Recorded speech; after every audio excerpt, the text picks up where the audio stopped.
Today we're going to be taking a look at and taking some measurements from a specimen of Uraninite, also known as Pitchblende. Interesting thing about this particular specimen, first of all, it's a very active specimen, but it was once a registered specimen in the collection of the Atomic Energy Commission. The Atomic Energy Commission, or A.E.C, was decommissioned in 1975, and in its place to this day we have the Nuclear Regulatory Commission.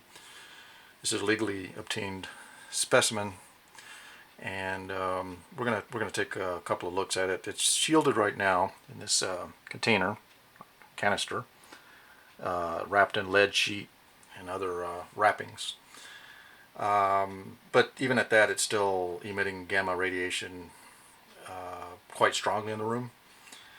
Prior to bringing the specimen into the room, I took a count rate and got the normal, or the norm for this room is usually about 20 counts per minute. And that's what I read, and we're going to see what it is with the specimen in the room, so we'll go ahead and take a look at that right now. Using a Ludlum Measurements Model 3 survey meter along with a Ludlum Measurements Model 44.9 pancake detector, which will, of course, the 44.9 will pick up all gamma, beta, and alpha radiation. Got a couple of other detectors here. This is a gamma scintillator with a beta window, and we also have an alpha detector right here, but we're not going to use those for this particular little examination. So go ahead and turn on our survey meter, and we'll start with the highest count rate, which is the 0.1 times setting, and see what kind of reading we get close to the specimen.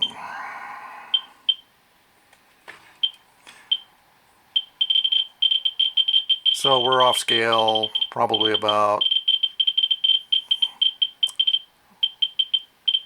a foot from the specimen, or between a foot and 8 inches we go off scale, which is above 660 counts per minute. So we'll go ahead and switch to the times 1 setting, which will allow us readings up to about 66,000 counts per minute.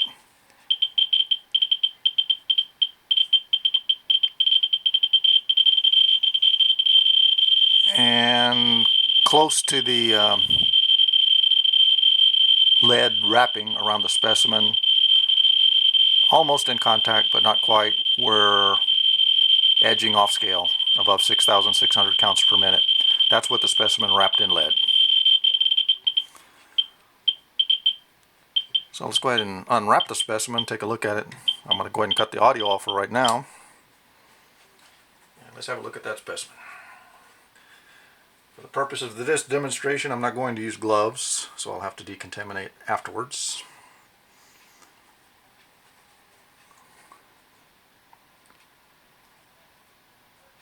So here's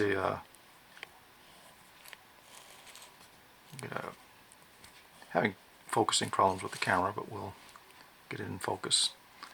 So here's the lead wrapped vessel that contains the specimen. So we'll go ahead and remove it.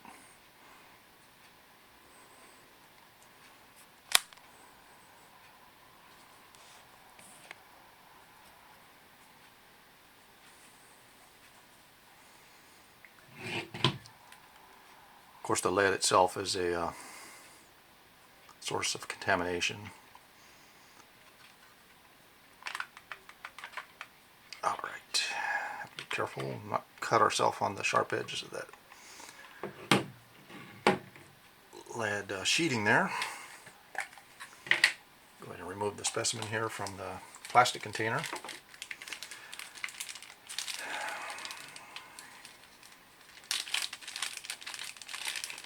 Always hesitate touching hot specimens like this, but just for simplicity purposes I don't want to put on gloves.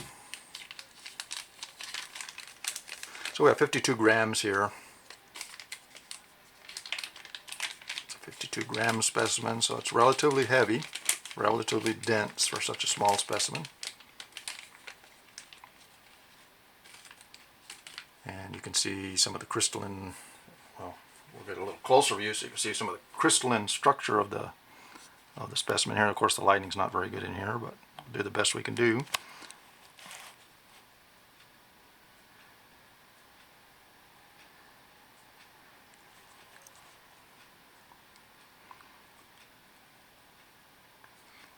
Beautiful specimen. As far as density concerned, when you're handling it, it feels like you're holding something very heavy like metal. Of course, my hands are getting zapped with gamma radiation right now, so let's put this down on the table. Let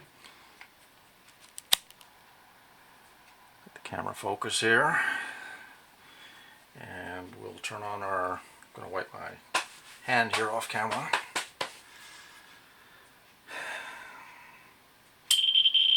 Now that it's not shielded anymore, let's see what kind of readings we get. I suspect they'll be relatively high. So we're going to go ahead and turn to the times 10 setting because I have the feeling we're going to go off scale so quickly on the times 1 that it's no use wasting our time with that. So at the times 10 setting, we're going to record readings up to 66,000 counts per minute. As we get close to the specimen,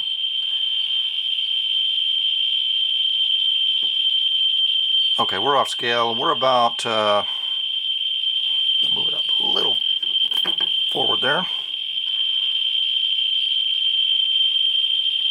Okay, we're off scale and we're about 2 inches away from the specimen. So that's above 66,000 counts per minute on that side. So let's try the other side because it can vary.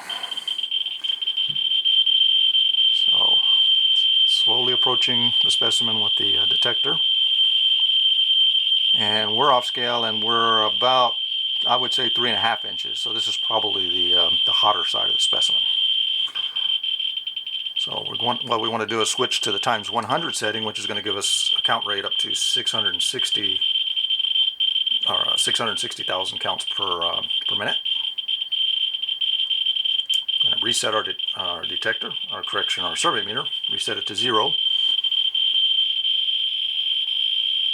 And as we move the detector close to the specimen, not quite in contact with it, we don't want to contaminate the detector. I'm seeing a count rate there that seems pretty steady at about 220,000 counts per minute.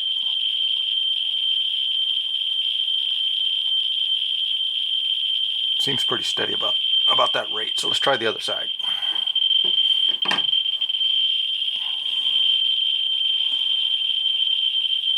So on this side, almost in contact with the specimen, but not quite. We're getting pretty close to the same rating, but maybe about 210,000 counts per minute.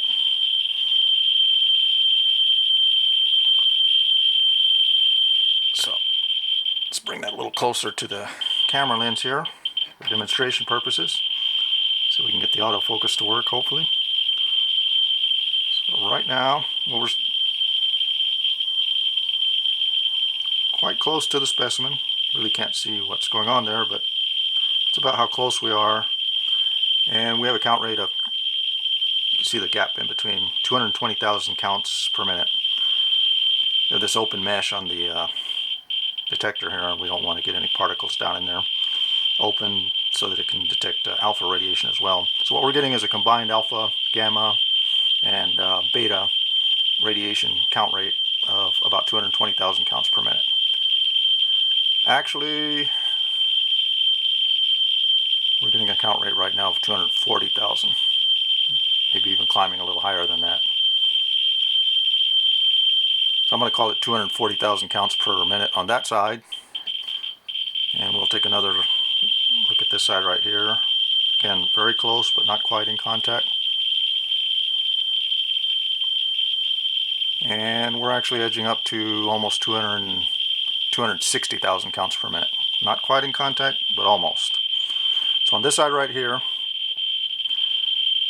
we're getting a count rate of about 260,000 counts per minute. I'm going to go ahead and place the detector back in the handle of the unit there so that we can go to manual focus and get a pretty good closer look at this specimen. It's dark gray and black in color. It has a greenish hue to it due to a nearby LED light. So it looks like this was the original cortex, the exterior of whatever the constituent rock originally was, and this would be more of the internal structure right here. So again, contaminating my hands quite a bit right here. Definitely you don't want to do this on a regular basis. I'm going to go ahead and place this down. So I see some small pieces of the specimen have dropped down here on the table. Go back to autofocus. And I'm going to cut the audio off on the detector because I think we've got the idea that that specimen is nice and hot. So there you have it. Atomic Energy Commission specimen, 52 grams of uraninite, formerly known as pitchblende, from which uranium is derived. Very hot specimen, very small specimen.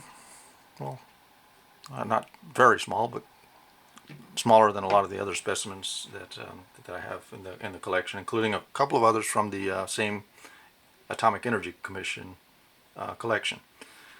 Hope you enjoyed the video, and we'll do some more testing. Actually, we'll do some experimentation also with some of the radioactive compounds and isotopes and ores in the collection with some of the other detectors and survey meters soon. So thank you again for watching.